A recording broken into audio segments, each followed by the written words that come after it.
Evet arkadaşlarım, Atölye Masal YouTube kanalından herkese merhabalar. Mövcük anahtarlığımızda devam ediyoruz. Şimdi kol, bacak ve gövde yapımını göstereceğim. Öncelikle kollardan başlayalım. Sihirli halkamı oluşturacağım. Çaprazı gördükten sonra tığımı, ilmeğimi alıyorum. 6 sık iğne yapıyoruz. 1, 2, 3, 4, 5, 6. Sihirli halkamı sıkıştırıyorum. Ve ikinci sırada tekrar arttırma eksiltme yapmadan 6 sık iğne örerek devam edeceğim. 1 2 3 4 5 ve 6. İpimi de arasından yürüttüm. Şöyle yine birazcık sıkılaştıralım. Şimdi renk geçişini sağlayacağız. Beyaz ipimi alıyorum.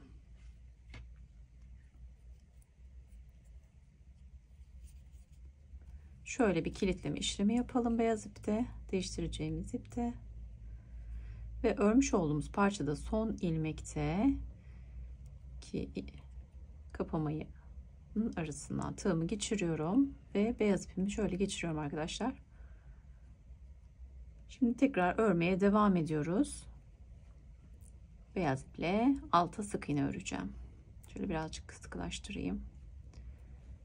1 2 3 4 5 ve 6. Turuncu ipimizi şöyle sıkıştıralım. Kesebiliriz, artık bu ipimizle işimiz yok. Evet, şimdi sabitleyeceğiz. Şöyle bir düğüm atalım.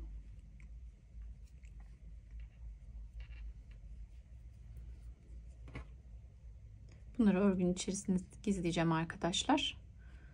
Dolum yapmayacağız zaten kolda. Şimdi 3 ve 6. sıralar arasında herhangi bir işlem, eksiltme ya da arttırma işlemi yapmadan düz örüyorum arkadaşlar. 6 sık iğne olarak örmeye devam edeceğiz. Şimdi 4. sıramızı da tamamladık. 5. sıramızı örüyorum. 1 2 3 4 5 6 1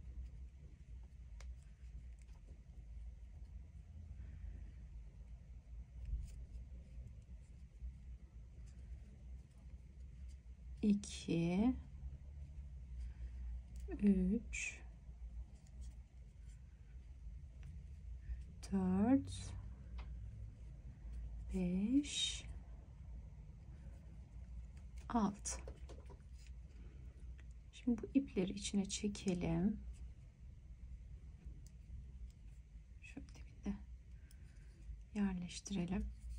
Kolumuzu yine kulaklarda olduğu gibi karşılıklı olarak kapatacağız arkadaşlarım. 3 4 5 6 sıraları tamamladık. Şunu biraz daha çekebiliriz. Şöyle yerleştireyim arkadaşlar.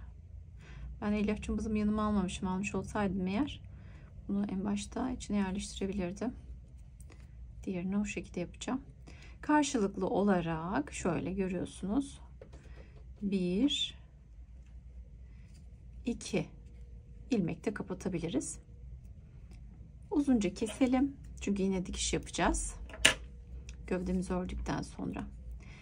Ben şimdi ikinci kolumuzu da örüp geliyorum. Evet arkadaşlarım, şimdi kollarımızı 2 adet olarak tamamladım. Bacaklardan devam edelim. Sihirli halka ile başlıyorum. 1 2 3 4, 5, 6. İkinci sırada her bir ilmeğe çift batarak devam edeceğiz. 1, 2, 3, 4, 5, 6, 7, 8, 9, 10, 11, 12. Şimdi renk değiştireceğiz arkadaşlarım. Şöyle ilmek arasından tığımı geçiriyorum. Beyaz ipimi alıyorum. Beyaz ipimi şöyle kilitliyorum. Arasından geçiriyorum ve örmeye başlıyorum. Bunu şimdi arkadan çekiyorum renkli ipimi. İşimiz bitti. Keselim. Bir düğüm atalım. Diğerlerinde de yaptığımız gibi ve örmeye devam edelim. Her bir ilmeğe bir sık iğne örüyorum. 2, 3, 4, 5, 6, 7, 8, 9, 10, 11, 12 kıvrılacak. Çünkü arttırma yapmadık, eksiltme yapmadık, düz örüyoruz. Şöyle şekil vererek devam ettirin. Bir üst sırada yine düz örüyoruz. 1, 2, 3, 4, 5, 6, 7, 8, 9, 10, 11, 12 ve 5. 6. sıraları da aynı şekilde öreceğiz arkadaşlar. 12 ilmek olarak 1, 2, 3, 4, 5, 6, 7, 8, 9, 10, 11, 12. Beyaz renkli iple son sıramı, 4. sıramı örüyorum. 1, 2, 3, 4, 5, 6, 7, 8, 9, 10, 11 ve 12. Birinci bacağımız bitmiş oldu arkadaşlarım. Şimdi ikincisini de yapalım. Bu bacakta ipi kesiyorum. Ancak ikinci bacakta ipi kesmeden devam edeceğiz. Örüp geliyorum. Evet arkadaşlarım, ikinci bacağı da ördüm. Şimdi de bacakları birleştirerek başlayacağız. 12 ilmek birinci bacakta, 12 ilmek ikinci bacakta var. Sık iğne. Şimdi direkt bir sonraki bacaktan ilk sık iğneden başlıyorum. Şunu şöyle yapabiliriz. Hemen sık iğne yaparak başlıyorum. 1, burada kalsın, ne taraftan başladığımızı görelim. 2, 3, 4, 5, 6, 7, 8, 9, 10, 11 ve 12. Şimdi diğer bacaktan devam ediyorum. 1, 2, 3, 4, 5, 6, 7, 8, 9, 10, 11, 12. Birleştirmiş, tamamlamış olduk. Şimdi toplam 5 sıra olacak arkadaşlar. Bu örmüş olduğumuz 7. sıramız 11. sıraya kadar dahildir. 5 sıra artırma eksiltme yapmadan 24 sık iğne örüyoruz. Evet, şimdi 5 sıra toplamda düz olarak ördük arkadaşlar. 12. sıradayız. ilmek belirleyici olarak şöyle ipimi koyayım buraya. 1 2 3 4 5 sık iğne örüyorum. Bir azaltı yapıyorum. Azaltmayı tekrar hatırlayalım. Ön ilmeklerden, her iki ilmekten, ön ilmekten alıp sık iğnemizi yapıyoruz. Evet. Şimdi 10 sık iğne yapıyoruz arkadaşlar. 1 2 3 4 5 6 7 8 9 10. Bir azaltma daha yapıyorum. Azaltmalar yan taraflarına geliyor arkadaşlar. Gövdenin yan taraflarından birer tane azaltmış oluyoruz. İlmeğin ön taraflarından alıyorum ve bir azaltma yapıyorum. 1 2 3 4 5 kalan ilmeklerime de her birine bir sık iğne yaparak tamamlıyorum. Şimdi bir üst sıradan devam edelim. Azaltmalar yapacağız. 17 sık iğneye ulaşacağız. 2 ör, bir azalt yapıyorum 5 defa arkadaşlar. Belirleyici şöyle koyayım. 1 2 ör, bir azalt, 1 2 ör, bir azalt,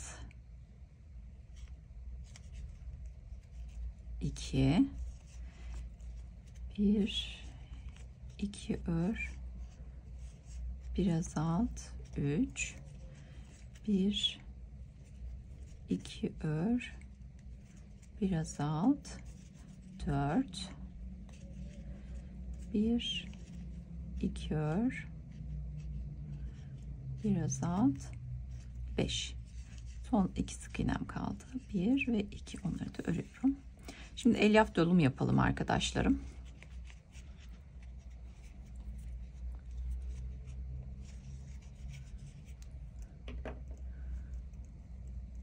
Elyafımızı yerleştirelim.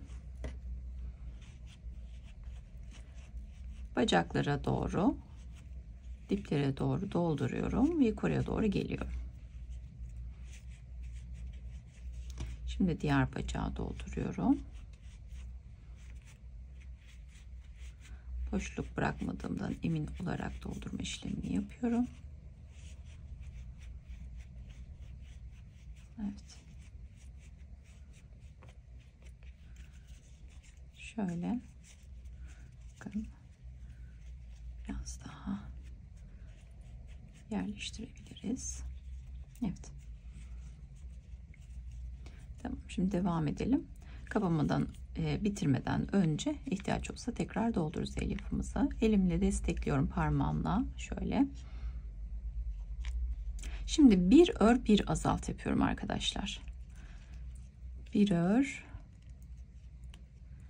bir azalt, bir ör, bir azalt, 2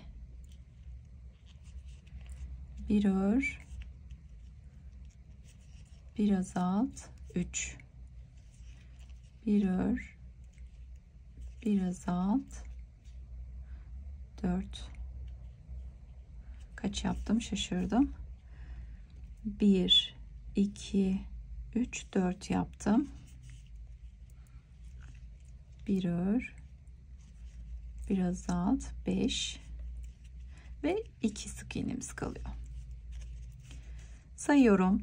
2 4 6 8 10 12 ilmek var.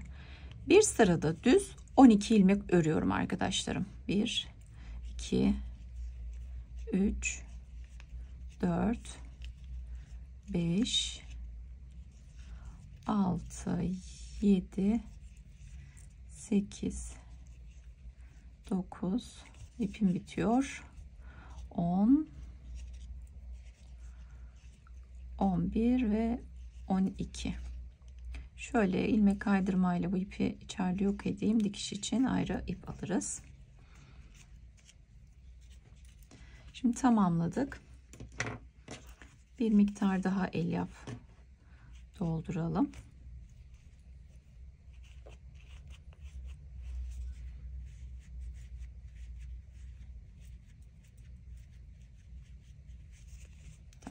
Şimdi gövdedeki beniğimizi çalışalım arkadaşlarım.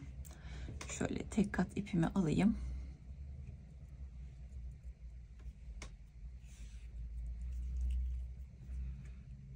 Kafada çalıştığımız gibi gövdeye de bir tane benek çalışacağım. Şöyle şuradan benim için uygun olacak. Siz kendiniz nerede konumlandırmak isterseniz çalışabilirsiniz. Şöyle çapraz çapraz olarak soldan sağa doğru gidiyorum. Şuradan çıkacağız. Ve sonra tekrar sağdan sola doğru geliyorum.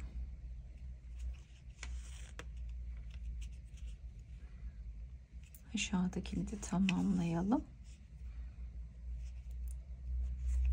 ve bitirelim.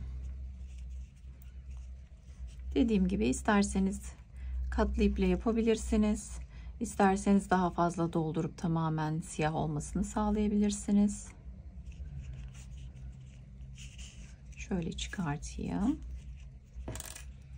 İpimizi keselim. Diğerini de şöyle elyafların arasından içeriye çekelim. Siyah ipimiz görünmesin. Evet, gövde yapımını da bu şekilde bitirmiş olduk arkadaşlarım. Hadi şimdi gelin dikişe geçelim.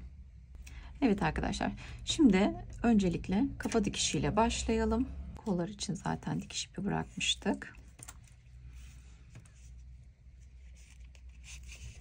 Şöyle bu ipimi de içeriye hapsedeyim. Kullanmış olalım onu da. Şöyle buraya sabitliyorum dikiş ipimi.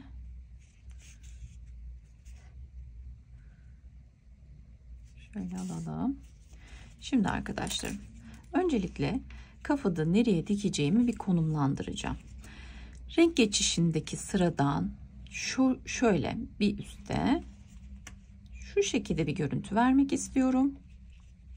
Şöyle kafayı şekillendirelim bir. Evet. Şöyle dikeceğim. Öncelikle gövdenin ön tarafına kafayı dikeceğim arkadaşlar. Gövdenin ön tarafına gelecek şekilde ipimizi yürütelim.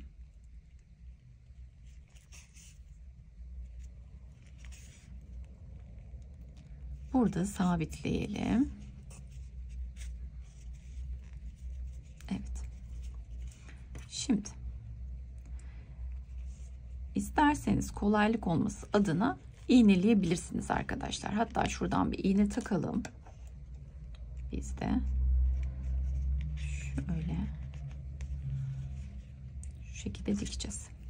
Şimdi bir gövdeden bir kafadan alarak şurası bir gövdeden bir kafadan alarak dikiyorum arkadaşlar. Gövdenin önündeki 3 adet ilmeği bir gövdeden bir kafadan olacak şekilde birleştireceğiz. 2 tanesini yaptım. Üçüncüsünü yapıyorum şimdi de. Bakın şurayı kullanıyorum. Evet. Ön tarafı tamamladık. Şimdi yanlardan devam edelim. Kafadan da yukarıya doğru çıkacağım.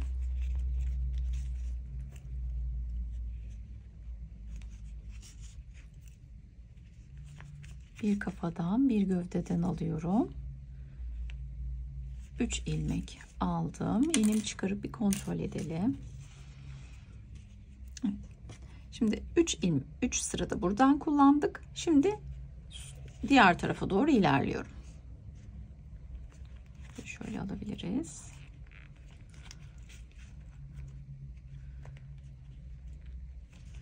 Bir gövdeden bir kafadan başladığımız nokta hizasına geliyorum. Geldim. Şimdi buradan da 3 sıra aşağı iniyoruz arkadaşlar. Buluşacağız başladığımız noktada. Gövdeden, kafadan, gövdeden, kafadan olarak. Evet. Şimdi dikişimizi tamamladık. Biraz daha kafasının aşağı inik olmasını istiyorum. Nasıl yapacağım? Şuradan arkadaşlar vermek istediğim eğim doğrultusunda birleştireceğim. Böyle de bırakabilirsiniz. Hiç problem değil. Ben biraz aşağıya basık olmasını istiyorum. İpimi bir gövdeden bir kafadan alarak yine sabitliyorum. Bakın. Size yeterli geldiğinde işlemi bitirebilirsiniz. Şöyle birleştirmiş olduk. Şimdi ipimizi sabitleyip keselim. Şöyle uzak bir yerden çıkalım.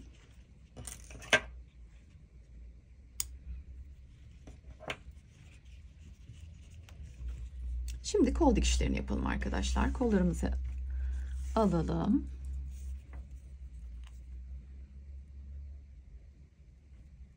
Dikişlerini sağlayalım. Renk geçişlerindeki bölgeyi aşağıya ya da arkaya konumlandırıyorum. Şöyle birleştirme noktasının alt sırasından gövdeye dikeceğim arkadaşlar. Bir gövdeden, bir koldan, bir gövdeden, bir koldan alarak dikişimi yapıyorum. 2 sık iğnemiz vardı. Şöyle yanlardan da alarak monte ediyorum. Bir de arkadan yapalım aynısını. Yandaki ilmeklerden alarak. Evet. Şöyle. Şimdi ipimizi sabitleyelim ve keselim.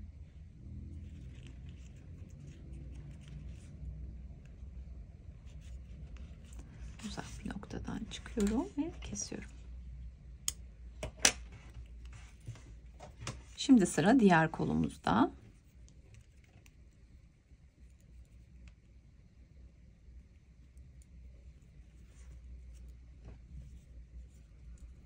Yine birleşim noktasını arkada bırakacağım. Aynı şekilde simetri olarak dikeceğim arkadaşlar. Kolu gövdeye bitiştiriyorum. Ve bir koldan, bir gövdeden alarak dikişime devam ediyorum.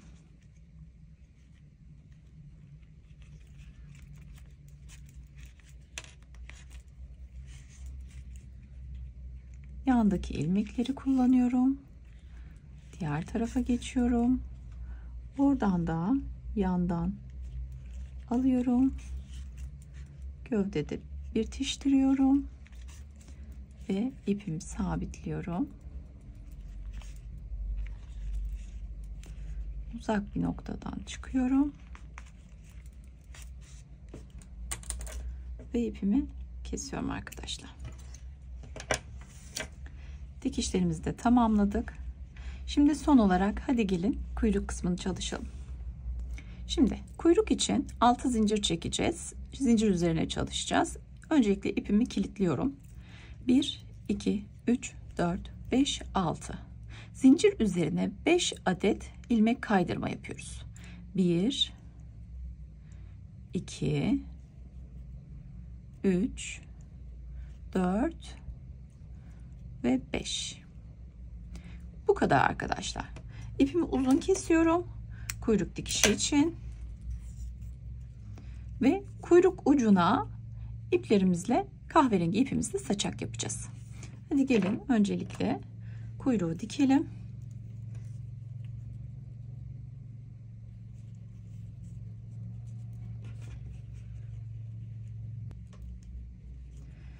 Şöyle bir noktadan şuradan arkadaşlar konumlandıralım.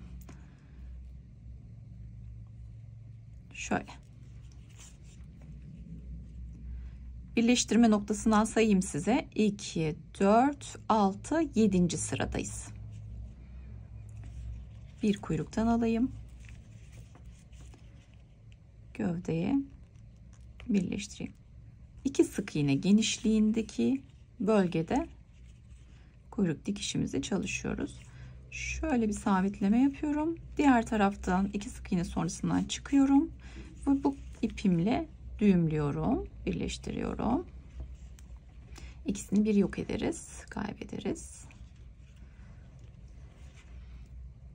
Uzak bir noktadan çıkıyorum. Ve ipimi kesiyorum. Diğer ipi de içeri çekelim.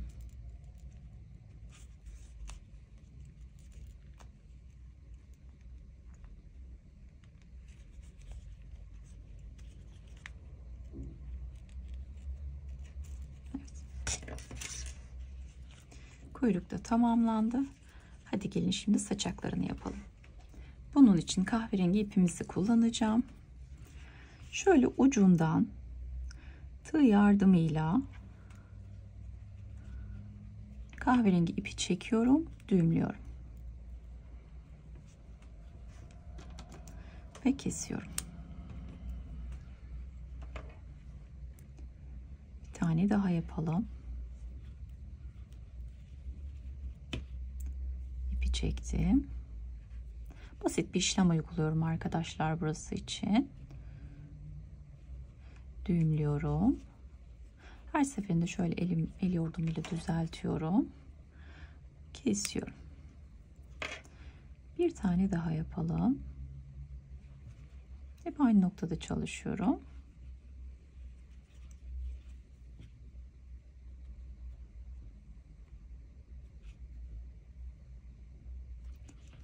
Üçüncüyü de yaptık ve kesiyorum.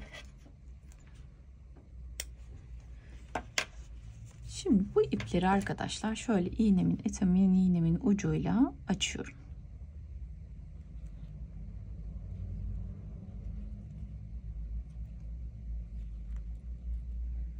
Şöyle saçaklandırıyorum. Son 2 tane kaldı. Son 1 tane kaldı.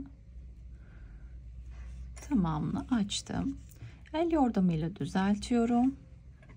Boylarını ayarlıyorum ve kesiyorum. Kuyruğumuz da tamamdır. Örgümüzü bitirmiş olduk arkadaşlarım. Hepimizin ellerine sağlık. Kanalıma ücretsiz olarak abone olabileceğinizi hatırlatmak isterim. Bildirimlerinizi açın ve videomu beğenmeyi unutmayın. Bir sonraki videoda görüşmek üzere.